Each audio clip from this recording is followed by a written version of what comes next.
Facebook నుంచి మనం money తీసుకోవడానికి మనకి ఈ 3 వేస్ అయితే ఉంటాయి. ఒకటి bank transfer, wire transfer and link PayPal account అనమాట.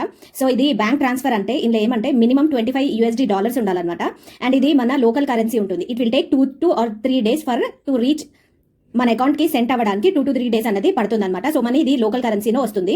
$25 ఉంటే చాలు మన బ్యాంక్కి ట్రాన్స్ఫర్ చేసుకోగలం అనమాట.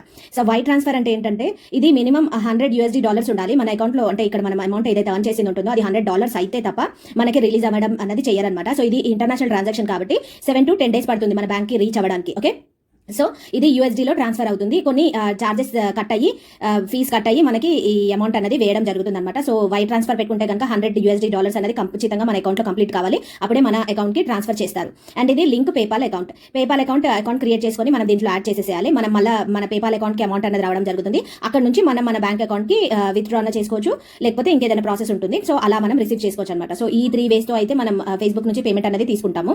ఓకే.